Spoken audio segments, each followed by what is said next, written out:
தேவர்களை சிறைப்பிடிக்க வேண்டும் என்றால் நீங்கள் வரம் பெற்றால்தான் தேவர்களை எதிர்க்க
பக்தனே சூரபத்மா, இரவென்றும் பகலென்றும் பாராமல் அள்ளும் பகலும் 60 நாளிலையும் அவனே அவனே என்பதை விடுத்து சிவமே சிவமே என்று துதித்து வருகிறார். நீ வணங்கக்கூடிய ஆண்டவன் முக்கண் படைத்த ஈசன் ஜோதி வடிவமாக காட்சி தருகிறேன். கண்விழித்துப்பார். ஓ பக்தனே,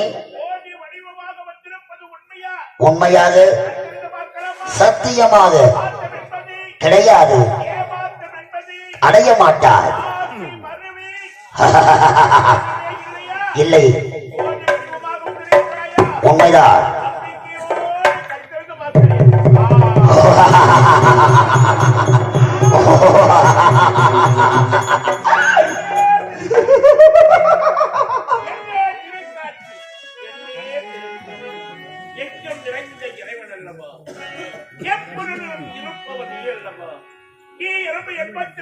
தேவராசிக்கும் பணியரக்கும் பரம்பொருளே, எம்பெருமானி கைலவாசா, முக்கன் படைத்தவா, மூலாதார பொருளே, எம்பெருமானி இரவென்றும் பகலென்றும் குளிரென்றும் காற்றென்றும் மழையென்றும் பாராமல் இரவு பகலமாக இடமிடாமல் உன்னையே வணங்க வேண்டிய காரணம் என்ன தெரியுமா சுவாமி? பக்தனே சூரபத்மா, அள்ளும் பகலும் 60 நாளிலையும் காற்றையே சுவாசித்து உறக்கம் இல்லாமல் இந்த சிவத்தை வணங்கியதால் உண்டபத்துக்கு மெச்சினே.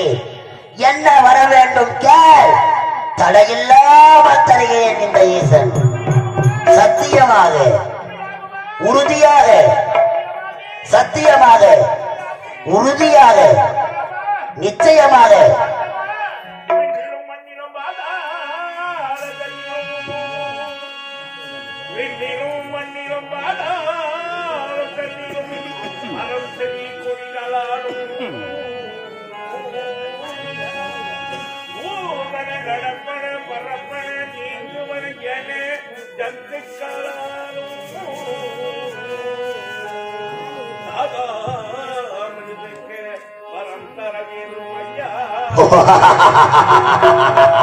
பலி பலி பலி பலி பலி.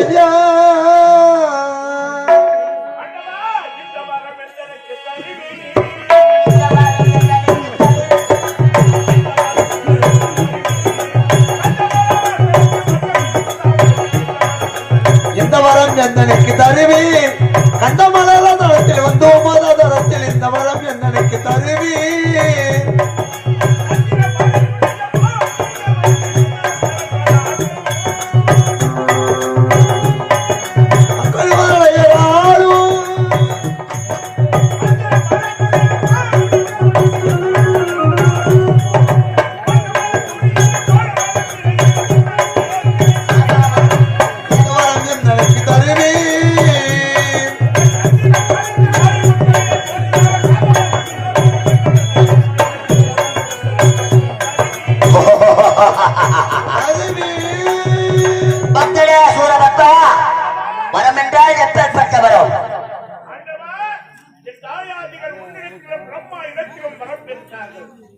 பெற்று இந்த உலகத்தில் வாழ்ந்ததாக என்னுடைய தம்பிமார்கள் மூவர், என்னுடைய தங்கை, என்னுடைய மகள், என் இனத்தவர்கள் சாகாமல் இந்த உலகத்தில் இந்த வீர மகேந்திராபுரியை நாங்கள் ஆட்சி புரிய வேண்டும் என்றால் இறைவா உன் சக்தியில் தவிர மற்றவர்களால் எனக்கு ஆபத்து வரக்கூடாது. அண்டவா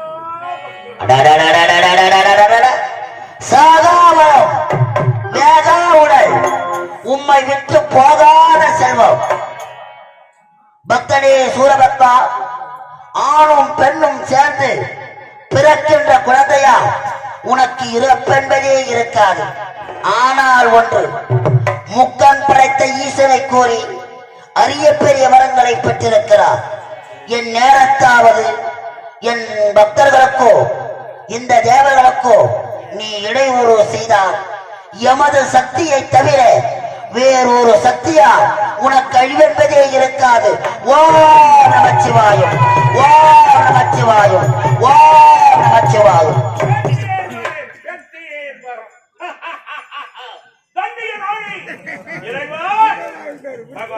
வரத்தை வாங்கிட்டீங்களா? பந்திடிச்சு ஓட நம்ம மேல போக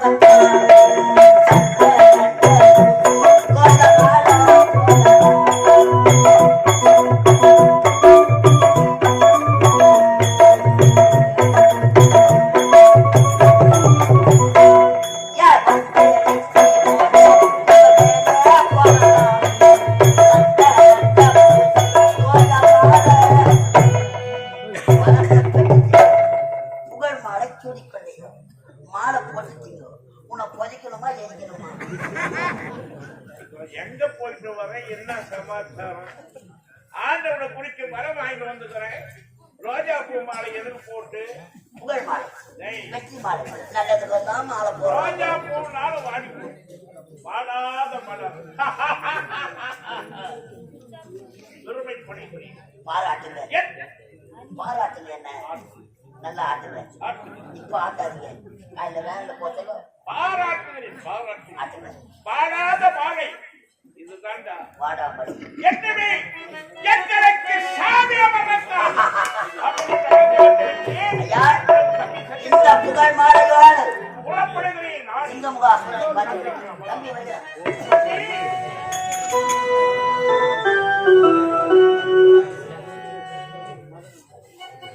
இந்த அழகான வேலையிலே தெய்யா கிராமத்தை சேர்ந்த வெங்கடேசன் என்று சொல்லக்கூடிய கலைஞர் எங்க மிருதக மாஸ்டர் மதநலனை பாராட்டி ரூபாய் 100 வாரி வழங்கியிருக்கிறார். அண்ணாக்கு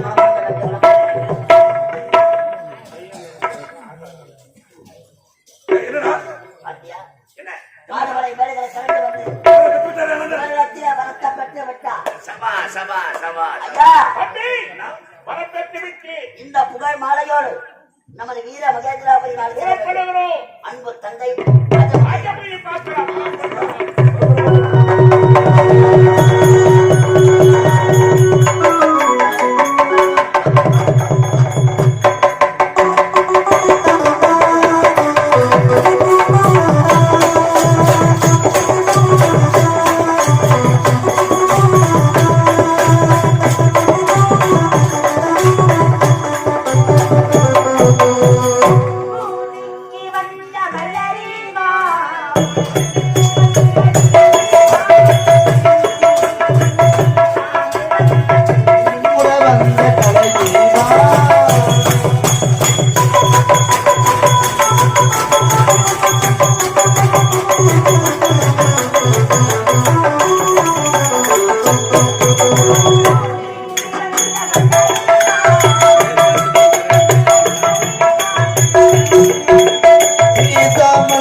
மகேந்திரன் ஆளக்கூடிய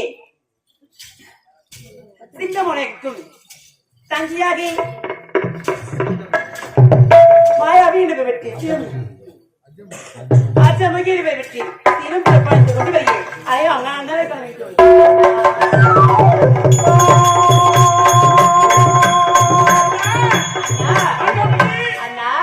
அங்கே ஒரே தங்கி பெற்று தங்கி அஞ்சு தங்கி அதி தங்கி அதுவே நல்லபடியும் வாழ வேண்டும் அம்மா.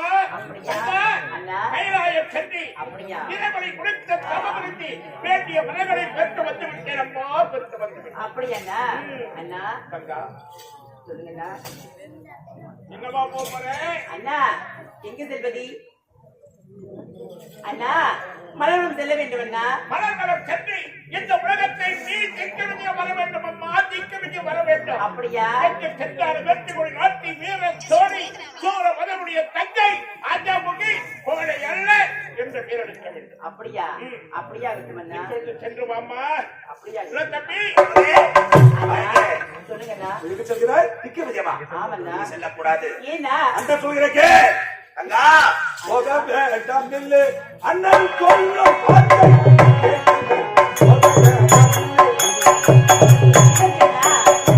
போக வேண்டாம் இல்லை அண்ணன் சொல்லும் வார்த்தைகளை போக வேண்டாம் இல்லை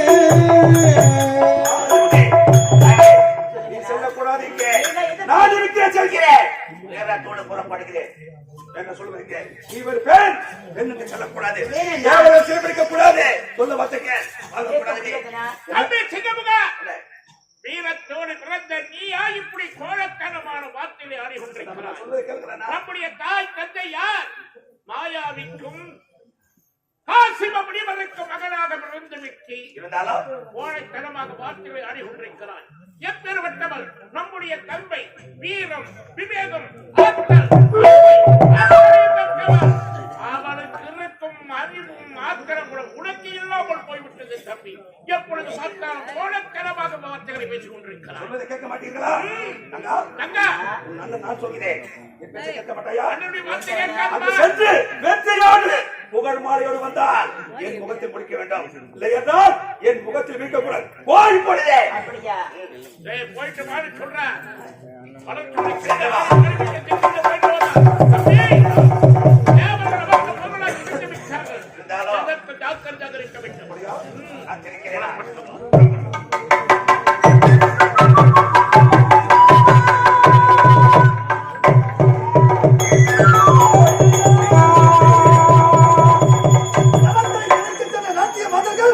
இன்னும் வரவில்லையே என்ன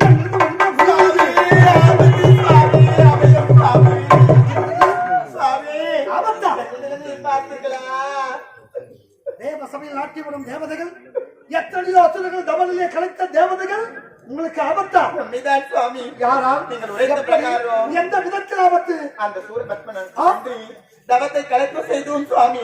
பாடினோம் பாடினோம் தவத்தை கலைக்க முடியவில்லை. அவருடைய தம்பி சிங்கமகன் இருக்கின்றாரே அவர் எங்களை நீங்கள் யார் என்று கேட்டு அடியோடு அடித்து எங்களை துரத்துக் கொண்டே ஓடி வர நீங்க சென்று ஓய்வெடுத்து நான் பார்த்து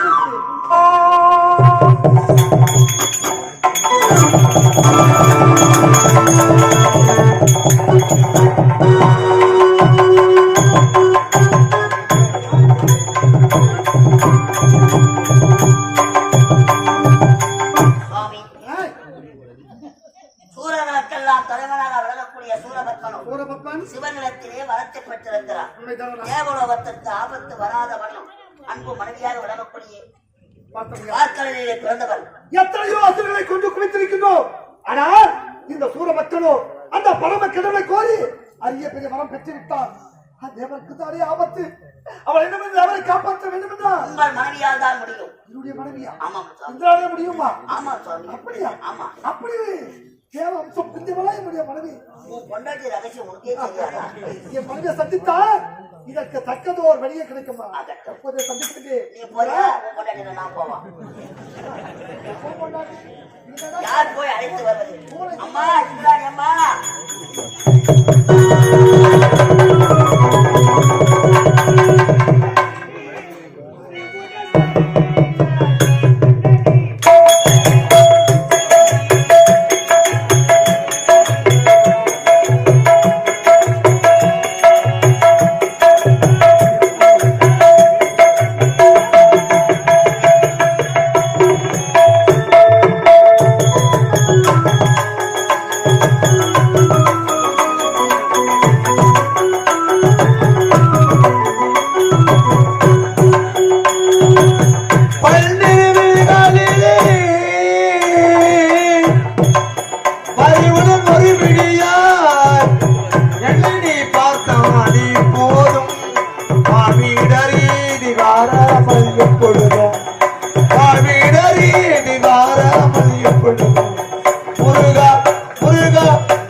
பார்த்தால் போதும் வாழ்விடரீதி வாராமல் எப்பொழுதும் வாழ்விடரீதி வாராமல் எப்பொழுதும் முருகா முருகா தன்முகா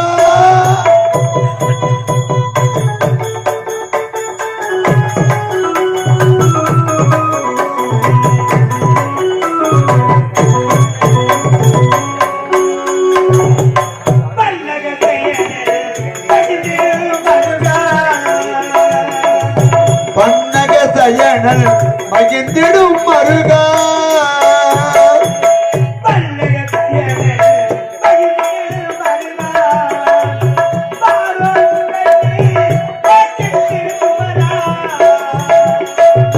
மாணோர் புகழ்ந்து ஓட்டிடும் திருக்குமரா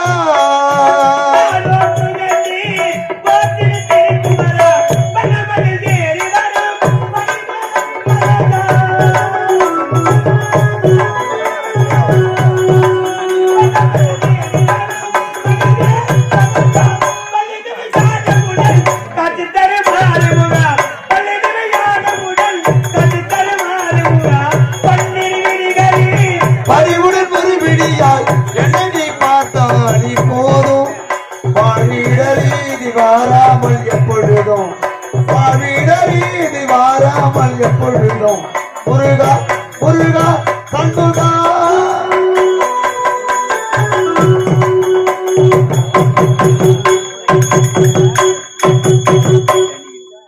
என் நாட்டு மக்களுக்கு பணிவார்ந்த வணக்கம். இந்த உலகத்தில் ஒரு பெண்ணாக பிறந்துவிட்டால் முதல் அடக்கம், இரண்டாவது பணிவு, மூன்றாவதாக பண்பு. இந்த மூன்றும் பெற்று ஒரு மனதாகி கணவனையே கண்கண்ட தெய்வமாக கணவனை தெய்வமாக மதித்து வாழ்ந்து வர வேண்டும். இந்த உலகத்தில் ஒரு பெண்ணாக பிறந்தது. அப்பேற்பட்ட பெண்ணின் ஆண்டவர்களாகி இந்த பொன்னுலகத்தை ஆண்டவரும் இந்தியனுக்கு மனைவியாகி இந்திராணியின் பெயர்பட்டு இந்த தேவலோகத்தில் குறை என்பதை காணாமல் நலமோடு தீரும் சிறப்போடு வாழ்ந்து கொண்டு வருகின்றேன். அப்படி இருக்கு என் சுவாமி என்னை அழைத்திருக்கின்றார். அவருக்கு சென்று அவருக்கு பணிவிட வேலை செய்ய வேண்டும். அவருடைய முகம் காணாமல் அவரோடு அன்பாக நடந்து கொள்ள வேண்டும். இதுதான் ஒரு பெண்ணுக்கு அழகு. இப்போதே சுவாமியை பார்க்கலாம். அப்பா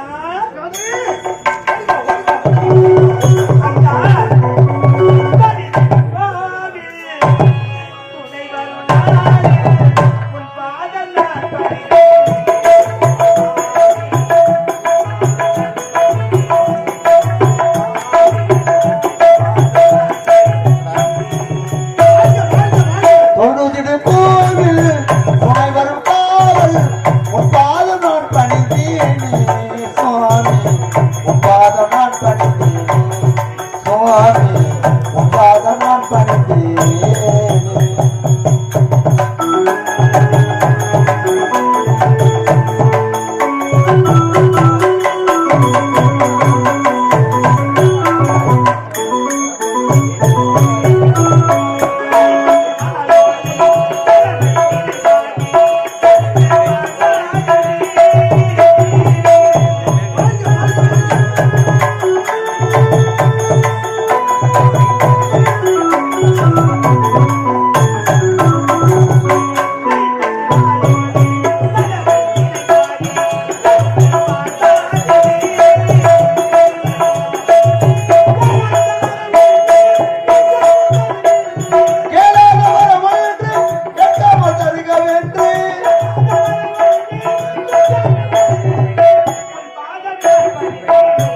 மனமாற வாழ்த்து வேண்டும். நீ இதுபோல் இன்னும் சந்தோஷமாக இருந்தது. அவசரமாக என்னை அழைத்த காரணம் யாது? ராணி, சுவாமி, மனைவி அமைவதெல்லாம் இறைவன் கொடுத்த வரம் என்று சான்றோர்கள் கூறியிருக்கின்றார்கள்.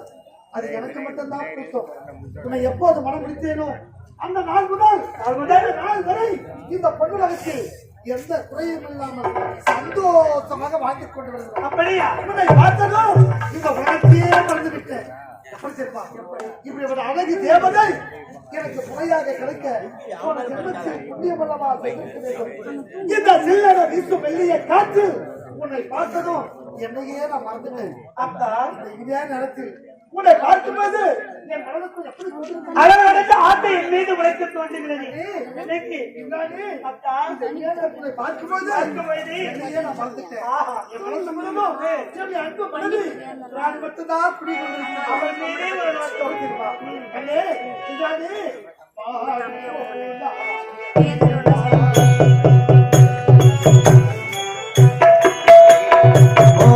ஒரு நாள் திருநாள் அது வசந்தம் வருகின்ற ஒரு நாள்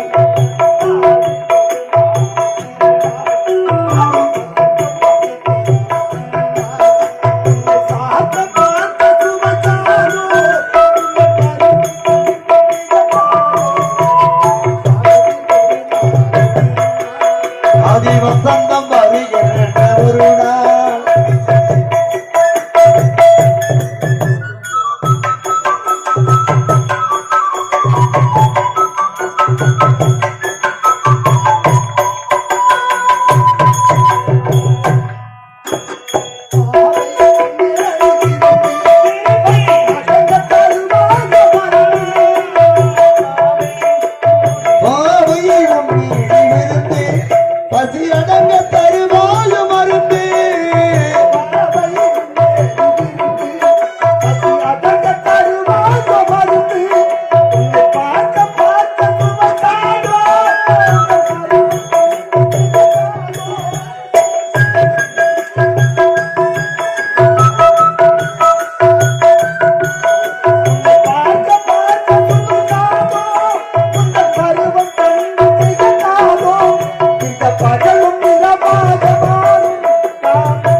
ஒரு நாள் திருநாள் அதில் வசந்தம் வருகின்ற ஒரு நாள்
உன்னை பார்த்ததும் இந்த உலகத்தையே மறந்து விட்டேன். ஏனென்றால் மனைவி என்றால் உன்னைத்தான் சொல்ல வேண்டும். கணவனுக்கு கட்டுப்படுத்தவள்தான் மனைவி என்று நம்முடைய பெண் குலத்தின் பொன்விளக்கு என்று பொன்விளக்காகி வாழ்ந்து கொண்டு வருகின்றார். இருந்தாலும் இப்படியே ஆடி பாடிக்கொண்டிருந்தால் கால நேரம் போவது தெரியாது. அத்தா, சந்தோஷமாக ஆடி பாடிக்கொண்டிருக்கின்றோம். அத்தையா, இருந்தாலும் நமக்கு ஆபத்து வந்து விட்டது. என்னது ஆபத்தா? இந்த பொன்னிலகத்துக்கு ஆபத்து வந்துவிட்டதா?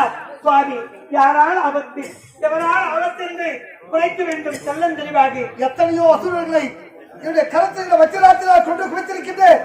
ஆனால் இந்த தினமும் வீர மத்தியாவில் ஆளக்கூடிய சூரபத்மன், சிங்கமுகன் இருவரும் அந்த பரம கடவுளை கோரி அரிய பெரிய வரம் பெற்று விட்டார்கள்.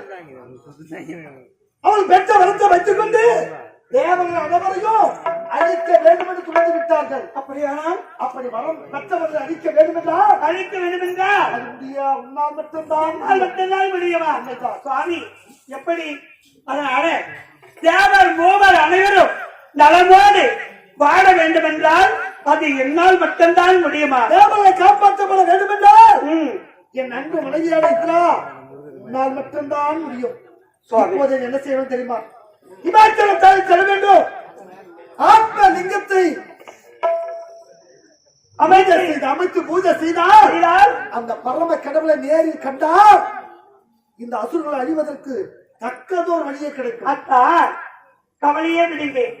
தேவர் மூவர் அனைவரும் நலமோடு வாழ வேண்டும் என்றால் எந்த ஆபத்தை நேராமல் நீண்ட காலம் வாழ வேண்டும் என்றால் அதாவது லிங்கம் ஒன்று அமைத்து லிங்க பூஜை செய்து முடித்தால் தேவருக்கு எந்தவித ஆபத்தும் நேராது. இதுதானே வெற்றிகரமாக நாம் செய்ய முடிக்க காப்போ தேவனை காப்பாற்றுவது உன்னால் மட்டும்தான் மாற்றம் செல்ல வேண்டும். ஒருபோதும் தவறையே கூடாது. மாறவே மாறாது. பூஜைகளை ஏற்பாடு